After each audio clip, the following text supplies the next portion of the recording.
Ethan had never shared a room before, especially not with an alien. He was just a young engineer, working on orbital station Seraphnine, a giant space station where humans and other alien species lived and worked together in peace. When he found out he was getting a new roommate, he didn't worry much. His name is Varnock, the housing officer had told him. He's from the Zelri species, quiet, respectful. Keeps to himself. Ethan just nodded. Cool, he said, thinking it would be easy. Varnock moved in later that day. He was tall, almost 7 feet, with smooth silver skin and 4 fingers on each hand. His eyes were black and deep. Like looking into a hole that never ended, he barely spoke, only nodding when Ethan introduced himself.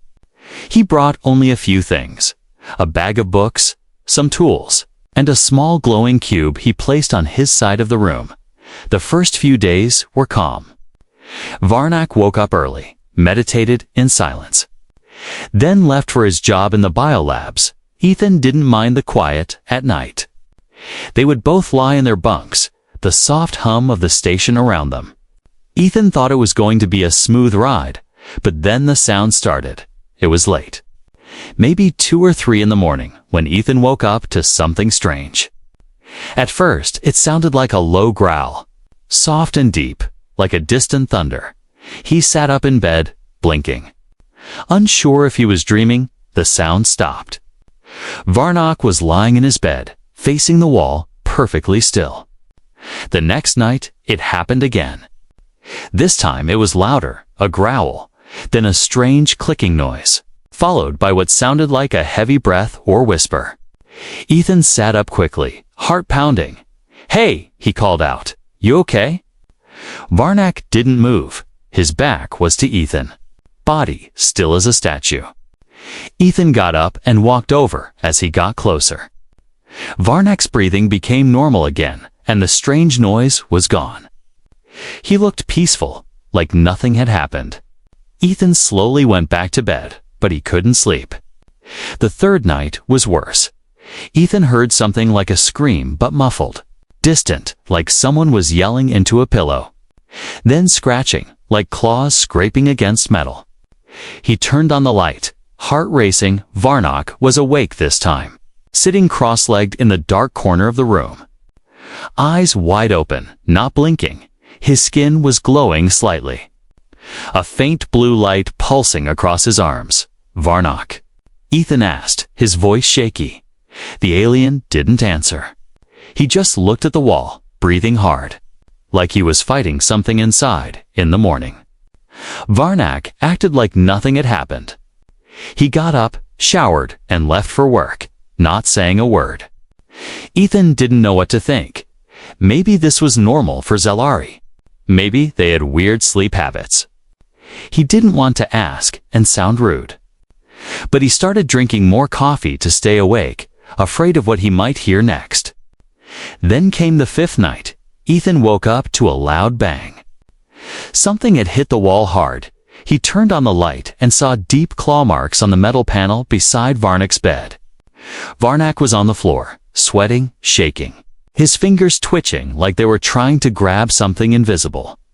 His skin was glowing again, this time brighter, flickering like a broken light bulb. His mouth was moving, but no sound came out. His eyes were wide with fear, not anger, not rage fear. Ethan didn't move. He was frozen in place, watching as Varnock slowly stood up, looked around the room like he didn't know where he was, then stumbled back into bed and covered his head. The next day, Ethan reported it to the station doctor. He didn't want to get Varnock in trouble, but something was clearly wrong. The doctor looked serious when Ethan described the sounds. The glowing, the claw marks. She asked for Varnock to come in for a checkup. Varnock agreed silently. He followed the doctor without question. Still quiet, still strange. That night, Ethan was alone in the room for the first time. He thought he might sleep better. But he couldn't stop thinking about the claw marks, the glowing skin, and the fear in Varnock's eyes. Around midnight, Ethan sat up, unable to rest. The room was too quiet now. He looked at the wall again. Running his fingers across the marks, they weren't just scratches. There were symbols, curved lines, and circles, something alien, something written with purpose. He pulled his hand away quickly, heart pounding again. Suddenly, he heard something, not outside, but inside his head. A voice, low and broken, whispering one word over and over. Awakening, Ethan backed away from the wall, eyes wide, and in that moment, he knew whatever was happening to Varnak. It wasn't normal, and it was just the beginning. The medical bay was colder than usual. Ethan sat on the edge of a bench, nervously tapping his fingers. Across from him, Varnak lay on a wide exam table. Motionless eyes, half open but unfocused. Silver skin now dim, dull, no longer glowing like before. His chest rose and fell slowly, like he was sleeping, but something about it felt wrong. Dr. Hallie stood next to the bed, her face pale, her hand holding a scanner that beeped softly. Ethan couldn't stop staring at Varnak. He looked peaceful, but the last 2 nights had been anything but peaceful. What's happening to him? Ethan finally asked. Hallie didn't answer right away. She turned off the scanner and looked at her data pad, reading silently before replying. He's changing, she said, carefully choosing her words. This is part of the Zalari mating cycle. Mating cycle. Ethan blinked, confused. You mean like he's going through some alien? Puberty. Hallie shook her head.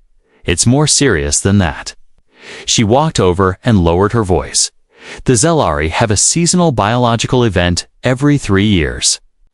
During that time, their bodies release strong instincts, hormones, urges, sometimes aggression. It's not dangerous under normal conditions, but it should have started 3 months from now. Ethan frowned. So why now? That's what I'm trying to figure out, she said.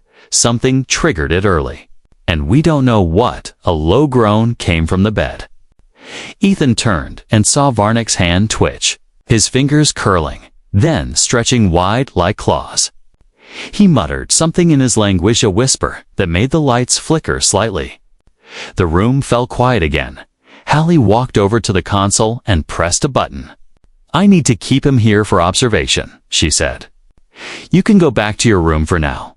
Ethan stood. Hesitant, he felt like leaving Varnak here was a mistake. He didn't know why, but his gut told him so. That night, back in his room, Ethan couldn't sleep. He sat in bed with the lights on, staring at the door. The silence felt heavier than ever. No growls, no breathing. No whispers, but also no roommate. His side of the room felt colder, emptier, as if something important was missing. At 3:12 a.m., Ethan's communicator buzzed. A message from the medical bay. He opened it quickly, but it was blank. No words, no image, just one sound file. He hesitated, then played it. A deep humming sound came through the speaker, rising and falling, like a chant or a song. Then a strange voice whispered, "It's not just a cycle. It's a call." The message ended with a high-pitched screech that made his ears ring. Ethan dropped the communicator, breathing fast. He grabbed his boots and rushed out the door. When he reached the medical bay, it was locked down. Red lights blinked above the door. Quarantine mode activated. Ethan pressed the intercom. Dr. Hallie. Is everything okay? No answer. He pressed again. Harder. Please, open the door. I got a message, Varnaquet's going on in there. A blurry voice came through the speaker. He woke up. It said. He looked at Meond. The scanners exploded. His vitals were wrong. It was Hallie, but her voice shook with fear. I'm locking the bay, she said, for both our safety. Let me in, Ethan said. He's not dangerous. He's scared. No, Hallie snapped. You don't understand. This isn't just biology, it's a signal. She paused, then added in a whisper. I think he's calling to something. Ethan stepped back, stunned. Calling to what? He asked, but she didn't reply. The hallway lights flickered. A second later, a loud thump echoed through the corridor. Ethan turned nothing there. He backed away slowly, heart pounding. He ran back to his room. Inside, the room was dark. His lights weren't working. The glowing cube Varnock left behind had cracked open. A soft purple mist was drifting out, filling the air with a sweet, strange smell. Ethan covered his nose and grabbed the cube, tossing it into the cleaning bin. He pressed the emergency air filter button. The room slowly cleared. He sat on his bed, trying to calm down. But then his eyes caught something new on Varnock's side of the wall. More symbols, new ones, still fresh, glowing faintly blue. But Varnock hadn't been in the room since yesterday. Unless he had come back. Suddenly, the hallway speakers turned on with a sharp buzz. "This is Captain Reese," a voice said. "We are entering temporary lockdown. Several crew members have reported aggressive behavior from non-human personnel. All humans, please return to your quarters and remain inside." Ethan stared at the speaker in disbelief. This wasn't just about Varnock anymore. Other aliens on the station were acting strange too. He sat down slowly, heart heavy. Somewhere deep inside the station, something had changed. Something had awakened, and now, no one on Seraphine was safe. The lights were back on, but Ethan didn't feel safe. He had followed the captain's orders and stayed in his room all night. The strange cube had been collected by station security, and he hadn't heard anything more about Varnock. No updates, no messages, no sound by morning. The hallway screens showed a yellow alert. Non-essential areas were restricted. Alien crew members were being tested. People were whispering about strange behavior, growling, wandering eyes, fast breathing. Some even claimed to see Zalari crew members standing in corners, not moving, just watching. Ethan got dressed and headed to the medbay again. But this time, the doors were open. No more quarantine lights. The room inside was quiet and empty. Dr. Halley wasn't there, and neither was Varnock. Ethan looked around carefully. The scanner machines were broken, wires torn out. Glass panels shattered on the floor, and glowing liquid from Varnock's chart was spilled across the wall. But there was no blood, no signs of a fight. Just silence, cold and heavy. "Hello," he called out, stepping inside. No answer. Only the quiet sound of the station's air systems humming in the background. He walked over to the bed Varnock had used, on the pillow. Someone had placed a folded paper, something almost no one used on the station anymore. Ethan picked it up and opened it. Inside was a hand-drawn map, rough and shaky. It showed a path that started from their dorm, moved through maintenance tunnels, and ended in a place marked with a red X. On the bottom was a short message written in messy, shaky letters. "Find me before they do." Ethan stared at the note, heart racing. Who were they? And why did Varnock leave? He ran back to his room, locked the door, and pulled up the station's schematics on his tablet.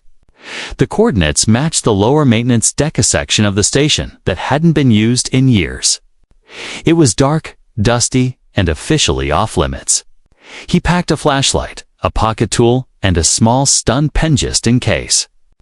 He didn't know what he was walking into, but he wasn't going to leave Varnock alone down there. Not after what they'd been through. He slipped out through the side hallways. Avoiding the main corridors, security was everywhere now. And they were scanning every alien they saw. Some were being escorted away. Others just stared blankly as if in a trance. No one noticed Ethan as he reached the access hatch for the maintenance deck. The ladder down was old and creaky, covered in dust. Ethan's hands slipped a few times, but he kept going. When he reached the bottom, he turned on his flashlight. The maintenance deck was worse than he expected. Wires hung from the ceiling. Broken screens blinked in static, and the air smelled like metal and mold. He followed the map carefully, turning left, then right, counting every step. The flashlight beam bounced across the walls. showing old graffiti and warning signs after 20 minutes of walking. He reached a locked door with a faded sign. Authorized personnel only, biotest storage. The lock was broken. Someone had forced it open recently. Ethan pushed the door and stepped inside. It wasn't a storage room. It was a lab. Old lab tables, dusty screens. Shattered capsules. This place hadn't been used in years. But someone had been here recently. Fresh footprints on the dusty floor. Small tools, still warm from use. And then he saw him, Varnak, lying on the floor near a large machine, his body shaking, glowing faintly again. Ethan rushed over Varnak. "I found you." Varnak didn't move at first, just breathed slowly. Then, in a low, broken voice, he whispered, "Too soon." The signal reached them. "Who?" Ethan asked, kneeling beside him. "What signal?" Varnak opened his eyes. They were brighter than before, almost glowing white. "They're coming. The old ones. The purebloods. They think I betrayed them." Ethan didn't understand, but he helped Varnak sit up. "You're sick," he said. "We need to take you to someone who can help." Varnak shook his head slowly. "No, not sick. Evolved." Ethan froze. "What are you talking about?" Varnak pointed to the machine behind them. It was old, covered in Zellari symbols, and connected to several tubes and scanners. "This was where I was made. A hybrid project. Zellari and human." Ethan blinked. "You're not fully Zellari." "No," Varnak said. "I was part of an experiment made to bridge to species. But they ended the project, buried it, left us behind." He looked up at Ethan, sweat running down his face. "The mating cycle, it's not a cycle, it's a trigger. A signal sent to every hybrid." To awaken, Ethan stood up, looking around the room. This wasn't just a labette, was a secret hidden deep under the station. And Varnak wasn't just some sick alien roommate, he was something new. Suddenly, the lights in the lab turned red. A warning alert echoed through the deck. "Unidentified vessel approaching Solari origin, prepare for contact." Varnak's body stiffened. "They're here," he said, voice shaking. "And they'll kill us both." Ethan took a deep breath, eyes locked on the red lights above. He had only wanted a quiet roommate, a normal life in space. Now he was standing in a forgotten lab with a half-human alien, hunted by a secret race that wasn't supposed to exist. And the real nightmare was just beginning. Ethan didn't speak for a while. His eyes moved slowly around the dark lab. Every corner held secrets. Dust-covered computers, cracked glass tubes, and dried-out sample jars lined the walls. Old logos of both the Earth Alliance and the Zellari Council were faded and scratched. As if someone had tried to erase their past, Varnak sat weakly against the cold wall, his skin flickering between silver and blue. The glow in his eyes faded in and out like a dying star. His voice was quiet but clear now. "This place was supposed to stay buried," he said. "I never meant for you to find it." Ethan looked at him, still trying to understand everything. "You said you're a hybrid," he said, "Zellari and human. But why? What was this place for?" Varnak nodded slowly. "This lab was part of Project Unity." He pointed at the symbol above the main console to hands. One human, one Zellari, holding a DNA strand. It was a secret program. Our leaders wanted to create a new generation. A bridge between species, stronger, smarter, united. "But that doesn't make sense," Ethan said. Stepping closer to the console, "Our governments just started working together 5 years ago." Varnak let out a dry laugh. "They lied," he said. "This project began 20 years ago. Before any peace treaties, before the war even ended." He coughed. Then whispered, "We were the first test. Me and a few others. They raised us in silence, trained us, then shut it all down when it became unstable. Ethan looked around the lab again, now seeing it differently. This wasn't just a place, it was a graveyard for a forgotten experiment. He stepped up to the main console and wiped off the dust. The screen flickered, then blinked to life with a deep hum. Lines of Zellery and English text appeared, most of it locked behind codes. But one file was open. Patient record, Varnak 09 status. Biological, instability detected. Recommendation, terminate. Ethan's stomach twisted. They had planned to kill him. Varnak turned his head away. I escaped before they could. He tapped his chest weakly, but my body. It's not complete. They never finished stabilizing my DNA. I live with both instincts, human logic, and Zellery hunger. It's getting worse now. I can't control it. Ethan stepped back, mind racing, so the mating season. It's not real. It's real, Varnak said. But for hybrids like me, it's more than that. It's a biological alarm. Something in the stars triggered it. Early solar flares. Maybe you woke up old programming inside me. He looked up at Ethan. Eyes serious now, and I sent out a signal. Without knowing it, Ethan remembered the voice from the sound file. It's not just a cycle. It's a call. Now it all made sense. You called to the others.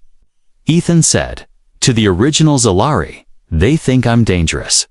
Varnak whispered, a broken weapon. They'll come to erase me, and anyone near me. A sudden buzzing sound echoed through the lab. A security alarm short. Sharp, then silent, on the console screen. A red warning appeared. Unauthorized access detected. Deck 12. Atmospheric shift in progress. They've boarded the station. Cathan said. Voice tense. They're looking for you. Varnak pushed himself up. Groaning in pain. I can't run anymore, he said. My body is tearing itself apart. I need the chamber. Ethan looked confused. What chamber? Varnak pointed toward the far side of the lab. Behind a metal curtain, hidden in shadow, was a large pot, half glass, half metal, covered in wires. The screen above it read, Cryoadaptation Unit Code, Unity_OX09. This chamber was designed to fix me, Varnak said. To complete what they started, he looked at Ethan with tired eyes. But there's a risk. Once I enter, I may not come out the same. I may not remember you. Or myself. Ethan stood frozen. If Varnak didn't enter the chamber, he would die. If he did, he might become something new, something they couldn't control. Do it, Ethan said finally. I'll protect you. He helped Varnak toward the chamber. Each step was slow, painful, but determined. Varnak climbed inside, his body fitting perfectly like it was made for him. The pod lights turned blue, then green. A soft voice echoed from the speaker. Adaptation sequence beginning. Estimated time, 6 hours. Ethan locked the chamber and stepped back. Then he heard Ida's voice on the station's main speakers, cold and sharp. This is Zellery Vanguard, Commander Zoril. We have detected a traitor aboard this station. Surrender him, or we will cleanse the vessel. Cleanse? That meant death for everyone. Ethan looked at the glowing pod. Then back at the locked door of the lab. There was no turning back now. He had 6 hours to keep Varnak safe. 6 hours. Before the entire station became a war zone. And the countdown had already started. Ethan stared at the sealed chamber. Watching Varnak float inside the glowing pod, wires pulsed with energy. And slow streams of green light moved across the glass-like flowing rivers.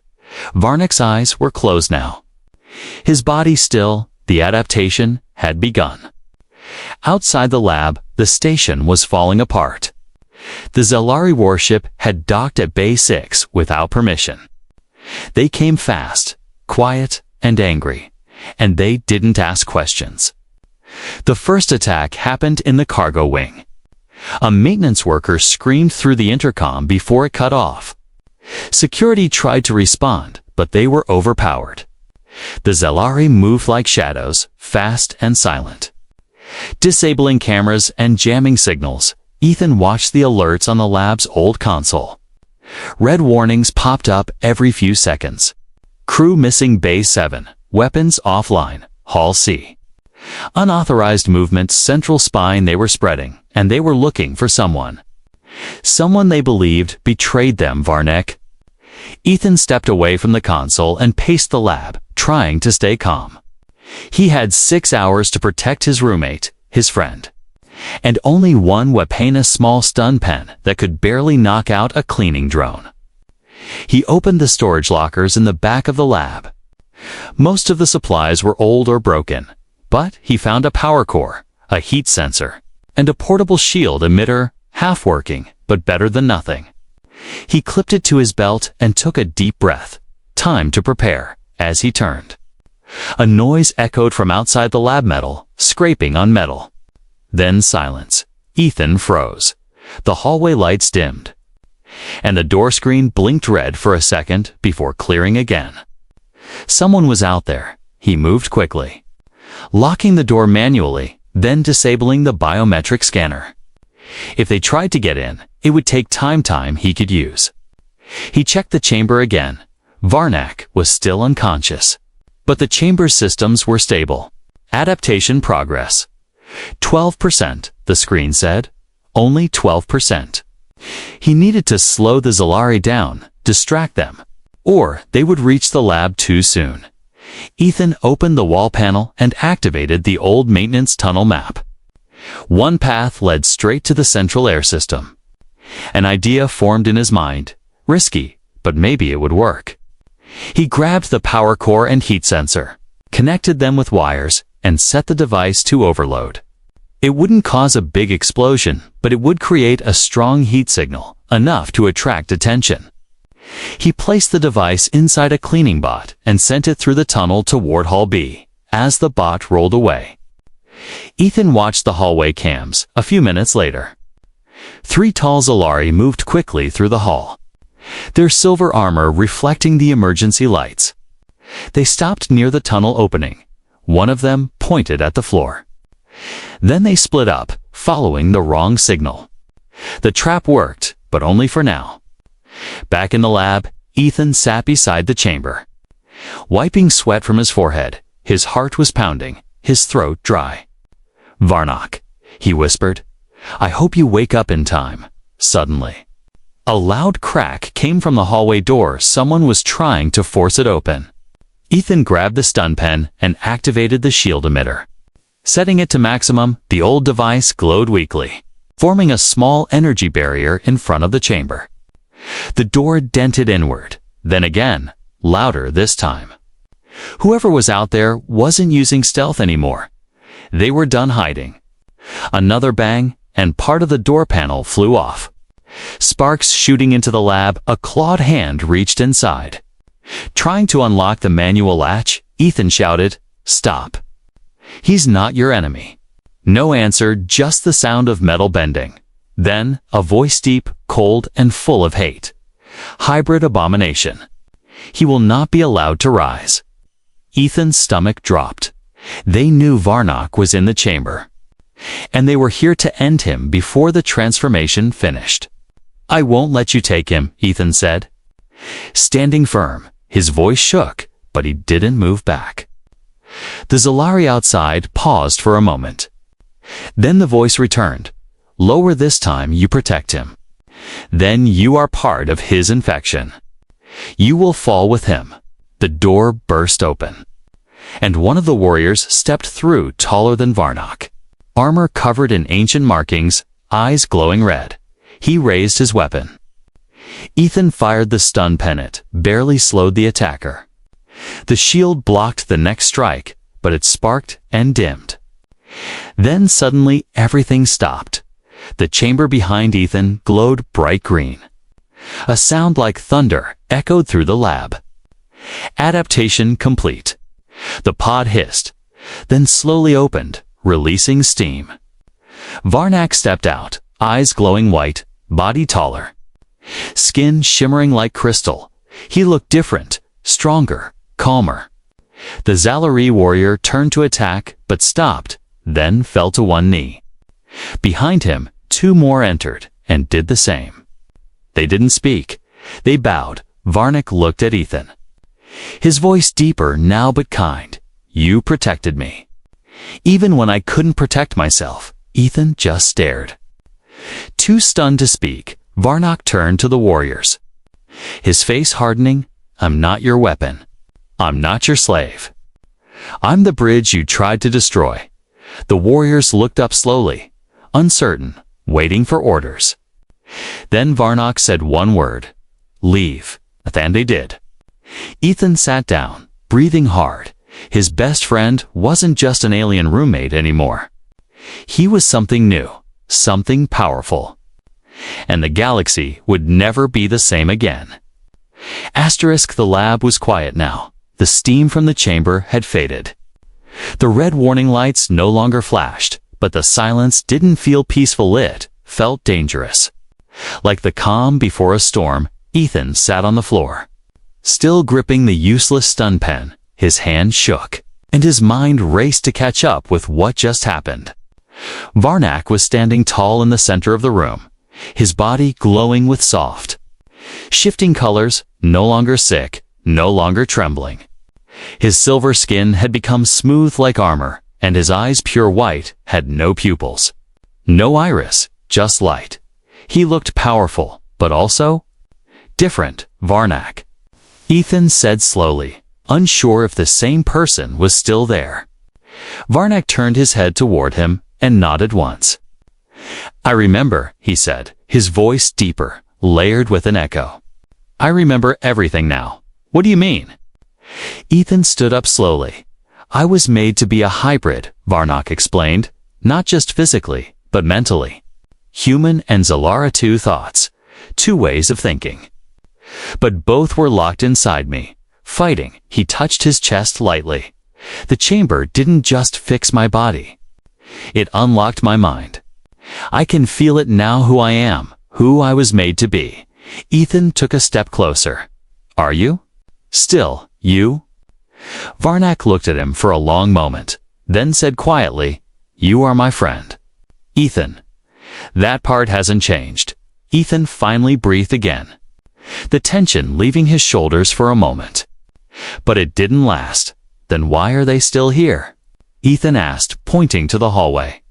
The Zalari warriors were still waiting outside the lab. Silent, like statues, their weapons were lowered. But their eyes burned with fear and something else. They don't trust me, Varnak said. They see me as unnatural. I carry both bloodlines. That threatens everything they believe in. But you stopped them, Ethan said. They bowed to you. Why didn't they attack again? Varnak turned his eyes to the lab wall, where the old Unity Project symbol still glowed faintly, because they recognize what I am now. Not just a hybrid, but the first complete one. Their history says only the pure may lead. But I am no longer pure Zalari, he clenched his fist. I am something new. A sharp buzzing cut through the Arethan's communicator, buzzed violently. He picked it up, and Captain Reese's voice came through. Urgent and angry, Ethan. Where are you? What did you do? The Zalari ship just activated a full lockdown. They're cutting off our life support systems, one section at a time. We tried to stop them, they said. We were harboring a threat. They mean Varnak, Ethan said. Heart pounding. They're afraid of him. They should be, Reese shouted. They said if he isn't turned over in 1 hour, they'll purge the station. The signal ended with static. Ethan looked at Varnak, whose face had grown cold. They would destroy everyone here, Varnak said. Just to stop what I represent, then we need to run, Ethan said quickly. We'll find a way off the station hide. Get to Earth. No, Varnak interrupted.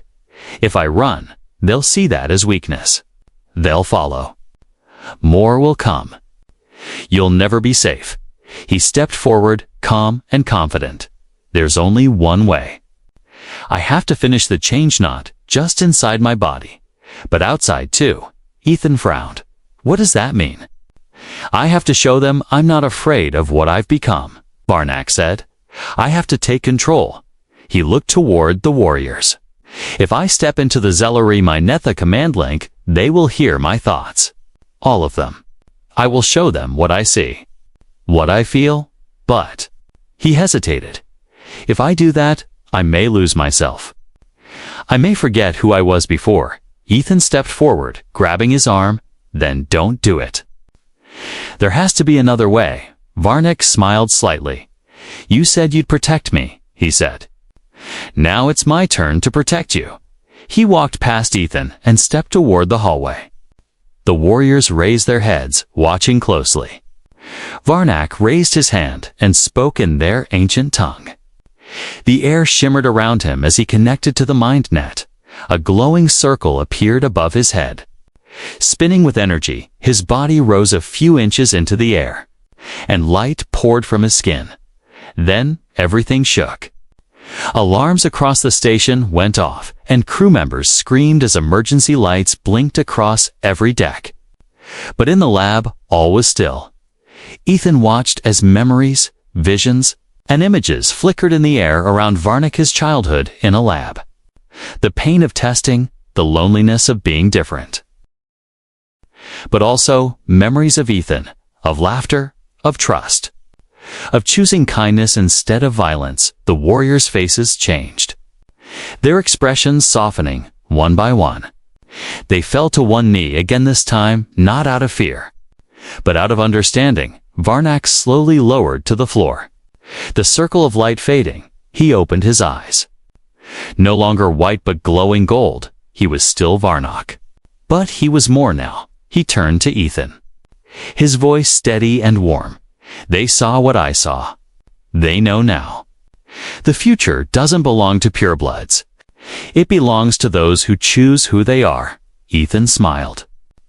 Relieved, you didn't lose yourself, he said. Varnak nodded.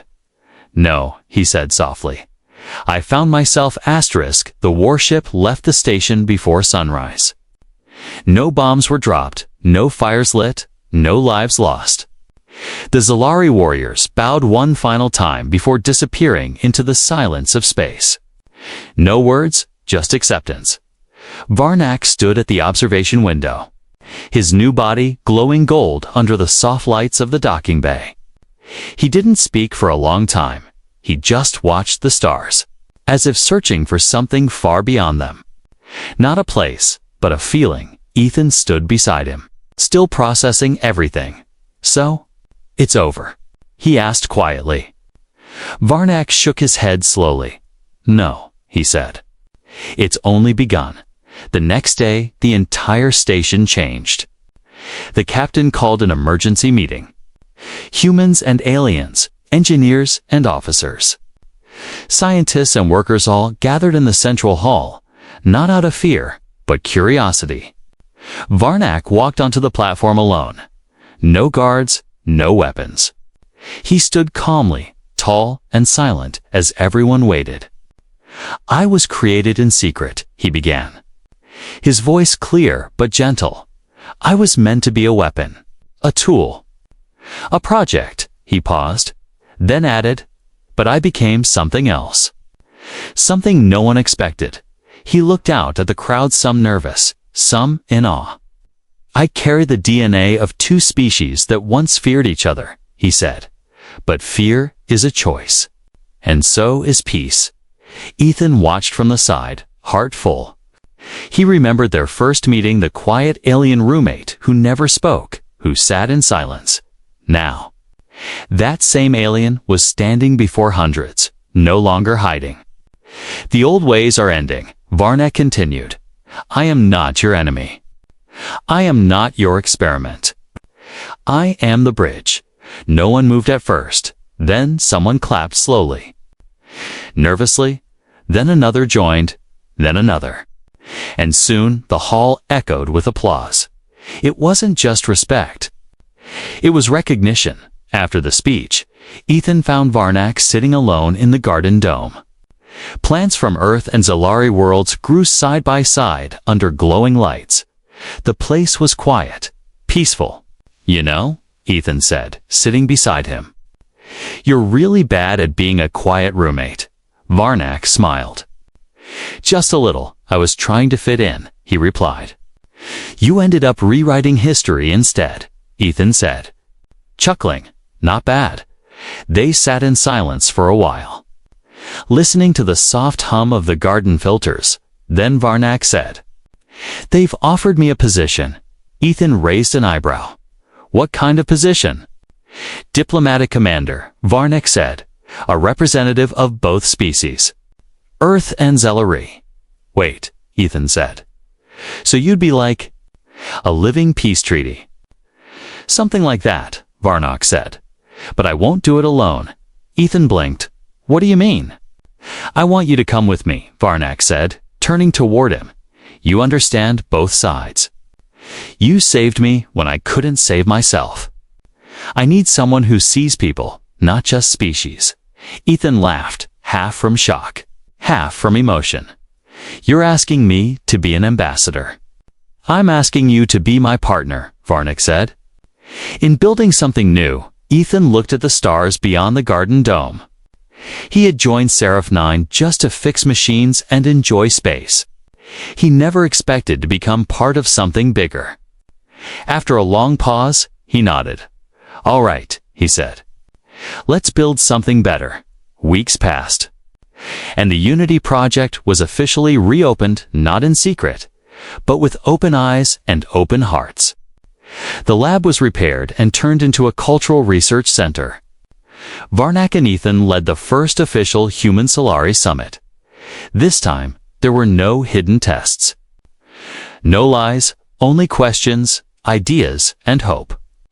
Varnak changed over time, not just in body, but in spirit. He laughed more, asked questions, even told jokes, though his timing was terrible. And Ethan found himself feeling something he hadn't in a long time. Not just friendship, but purpose. They visited Earth and Zellery Prime together. On both planets, children pointed at them with wide eyes. Adults whispered. Leaders watched closely. Two figures, walking side by side, not as commander and assistant. Not as alien and human, but as proof that the past doesn't have to control the future. One night, months later, Ethan couldn't sleep. He stepped out onto the station's top-level balcony and looked up at the stars.